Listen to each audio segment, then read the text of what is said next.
अपना पेपर में सीबीएसई में क्वेश्चन आता है पोटेंशियोमीटर पे। वो एक छोटा सा कॉन्सेप्ट है और मोस्ट इंपॉर्टेंट है कि हम एक सर्किट बनाते हैं। देखो, पोटेंशियोमीटर का एक सर्किट बनाते हैं, सिंपल ए बी वायर है पोटेंशियोमीटर की। यहाँ एक सेल लगा हुआ है, यहाँ एक की लगी हुई है, इसके आगे एक रियोस्टेट लगा हुआ है और रियोस्टेट के इस रियोस्टेट की जगह में ना यहाँ एक रेजिस्टेंस लगा देता हूँ, थोड़ा इजी हो जाएगा। रेजिस्टेंस लगा देते हैं R1। यहां क्या करते हैं, हम एक सेल लगाते हैं, सेल के पैरेलल में एक रेजिस्टेंस लगाते हैं, की लगा देते हैं, फिर एक रेजिस्टेंस और कनेक्ट कर देते हैं, एक गैल्वानोमीटर लगा देते हैं और एक ज्योति लगा देते हैं। इस रेजिस्टेंस को R2 नाम दे देते हैं, इस रेजिस्टेंस को R3 नाम दे देते हैं। इसमें पहला क्वेश्चन ये बनता है R1 R2 R3 का यूज क्या है। पहला क्वेश्चन तो क्या बनता है, R1 R2 R3 का यूज क्या है। दूसरा क्वेश्चन क्या बनता है, पहला तो अपने क्वेश्चन यहां लिख देते हैं, use of R1 R2 and R3। दूसरा क्वेश्चन ये आता है कि नल डिफ्लेक्शन की कंडीशन क्या है, कंडीशन फॉर नल डिफ्लेक्शन। हमने नल डिफ्लेक्शन की बात की है ना कि जब ये पोटेंशियोमीटर रीड करता है तो इस गैल्वानोमीटर में कोई एम्पलीफायर फ्लो नहीं होती, तो इसलिए इसको क्या बोलते हैं, नल डिफ्लेक्शन की वैल्यू, मतलब कि इसको अपने डिवाइस बोलते हैं। तो ये जो नल डिफ्लेक्शन आएगा कब, उसकी कुछ ना कुछ तो कंडीशन होगी, तो हमें कंडीशन देखनी है, कंडीशन फॉर नल डिफ्लेक्शन, जो हमारे नल डिफ्लेक्शन की कंडीशन देखनी है। तो देखो पहले क्वेश्चन का आंसर देखते हैं हम पहले। देखो सुनो, अगर हम R1 की वैल्यू बढ़ाते हैं, अगर हम क्या करते हैं, R1 को इंक्रीज करते हैं, सोचो भाई R1 इंक्रीज, R1 क्या हो गया, इंक्रीज हो गया।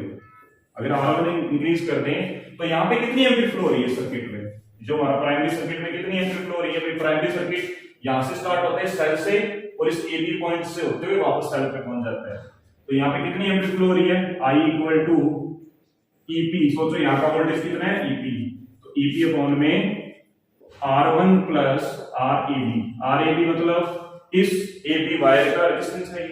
हमने R1 बढ़ा दिया तो I की वैल्यू क्या हो जाएगी, डिक्रीज हो जाएगी। हम क्या लिखेंगे, अगर R1 बढ़ता है तो I क्या हो जाएगा, डिक्रीज हो जाएगा, हो गया डिक्रीज। फिर हमने क्या पढ़ा, हमने पढ़ा भाई K बराबर क्या होता है, I row by L, sorry I row by A, होता है कि नहीं होता। अगर भाई I की वैल्यू डिक्रीज हो रही है तो स्मॉल k क्या हो जाएगा, ऑटोमेटिक डिक्रीज हो जाएगा। और फिर हमने क्या पढ़ा, V इक्वल टू KL, पढ़ा कि नहीं पढ़ा। अगर हमारा k डिक्रीज हो रहा है, देखो ये जो सेल है, इस सेल की वोल्टेज तो बदलने वाली नहीं है, वो तो कांस्टेंट है।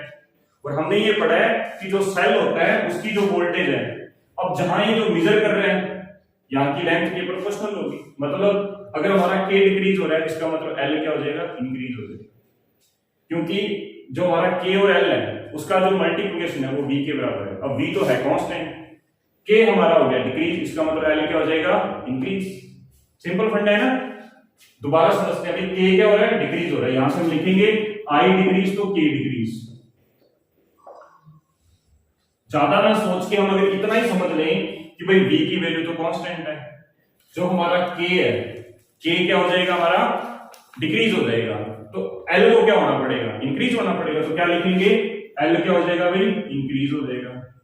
L इंक्रीज हो जाएगा, इट मींस क्या हो जाएगा, जो हमारा J पॉइंट है, जो हमारा J पॉइंट है वो क्या हो जाएगा, शिफ्ट हो जाएगा टुवर्ड्स B। तो क्या लिखेंगे, point J shift towards B। तो R1 का हमें यूज पता चला ना। अगर हम R1 को इंक्रीज की बजाय डिक्रीज करते हैं तो सब कुछ इसका क्या कर देंगे, रिवर्स में लिख देंगे, वाइस वर्सा लिख देंगे। R1 डिक्रीज तो I1 इंक्रीज, I1 इंक्रीज तो भाई हमारा K इंक्रीज, अगर हमारा K इंक्रीज तो L हमारा डिक्रीज, और L अगर डिक्रीज तो B जो हमारा J पॉइंट किधर शिफ्ट होगा, A की तरफ शिफ्ट होगा, ऐसा लिख सकते हैं। अब सेकंड थिंग आती है R2 की। जो R2 है वो सिर्फ गैल्वानोमीटर को प्रोटेक्ट करने के काम आता है। R2 क्या करता है, प्रोटेक्ट गैल्वानोमीटर, और इसका कोई रोल नहीं है।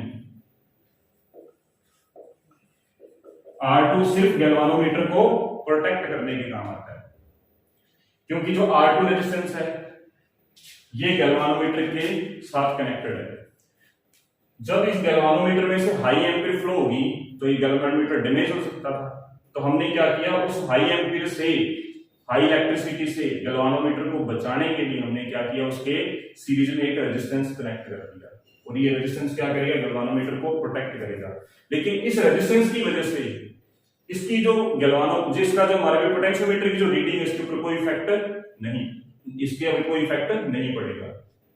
इस R2 रेजिस्टेंस की वजह से पोटेंशियोमीटर की रीडिंग पे कोई फर्क नहीं पड़ेगा। क्यों नहीं पड़ेगा, क्योंकि जब पोटेंशियोमीटर किसी भी रीडिंग को मेजर करता है तब उसमें कोई एम्पीयर फ्लो होती नहीं है, और जब कोई एम्पीयर नहीं फ्लो होगी रीडिंग के टाइम में तो फिर उसका रेजिस्टेंस के ऊपर क्या फर्क पड़ना है, सिंपल सा फंडा है। अब बात आती है R3 की, अब देखिए इसकी बात आती है R3 की। तो R3 सेल के साथ कनेक्टेड है, और हमने सेल टॉपिक में पढ़ा है कि जो हमारा सेल होता है उसका एक इंटरनल रेजिस्टेंस भी होता है। सोचो ये सेल का इंटरनल रेजिस्टेंस है, ये हमारा सेल है, ये हमारे सेल के अंदर आई एम्पीयर फ्लो हो रही है, ये हमारे सेल की वोल्टेज भी है, ऐसा हमने पढ़ा हुआ है, ये तो हमने पढ़ा हुआ है भाई। तो सेल की जो वोल्टेज V है उसका वैल्यू कितना होता है, E माइनस IR के बराबर। अगर हम इस सेल के पैरेलल में एक रेजिस्टेंस कनेक्ट कर दें, अगर हम इस सेल के पैरेलल में, मतलब पैरेलल को हम एक लैंग्वेज में शंट भी बोलते हैं, एक रेजिस्टेंस कनेक्ट कर दें, और हमें पता है अगर हम एक रेजिस्टेंस के साथ दूसरा रेजिस्टेंस अगर कनेक्ट करते हैं पैरेलल के अंदर, तो दोनों का जो भी रिजल्टेंट रेजिस्टेंस है वो इंडिविजुअल से भी स्मॉल होता है। मतलब इन दोनों का जो R इक्विवेलेंट आएगा वो कितना आएगा, 1/R के बराबर, सॉरी R/2 के बराबर आएगा। कितना आएगा, R/2 के बराबर आएगा। मतलब अब हमारी नई इक्वेशन क्या हो जाएगी, V = E minus I R/2। इसका मतलब रेजिस्टेंस कनेक्ट करने से क्या हुआ, सेल के दोनों सिरों की वोल्टेज V बढ़ गई। अगर वोल्टेज V बढ़ेगी सेल की, इसका मतलब L लेंथ भी बढ़ जाएगी ना। L लेंथ बढ़ने का मतलब क्या है, J B की ओर शिफ्ट हो जाएगा। L लेंथ बढ़ने का मतलब क्या है, J B की ओर शिफ्ट हो जाएगा। अब आती है सेकंड चीज, कंडीशन फॉर नल डिफ्लेक्शन। तो नल डिफ्लेक्शन की फर्स्ट कंडीशन क्या कहती है, A पॉइंट हमेशा पॉजिटिव होना चाहिए, A ऑलवेज पॉजिटिव। जो हमारा A पॉइंट है वो हमेशा क्या होना चाहिए, पॉजिटिव होना चाहिए। और जो हमारी प्राइमरी सर्किट की बैटरी, देखो सेकेंडरी सर्किट की बैटरी को मैं E नाम दे दूं, और हमारी प्राइमरी सर्किट की बैटरी EP है, तो इसकी सेकंड कंडीशन क्या है, EP की वैल्यू हमेशा E से लार्ज होनी चाहिए। ये दो कंडीशन है, और इसके ऊपर CBSE के अंदर, RBSE के अंदर कभी भी क्वेश्चन पूछा जा सकता है, या कोई भी अदर स्टेट बोर्ड में। ठीक है, एक सिंपल कॉन्सेप्चुअल क्वेश्चन बनते हैं, ये 2-3 क्वेश्चन है इसमें।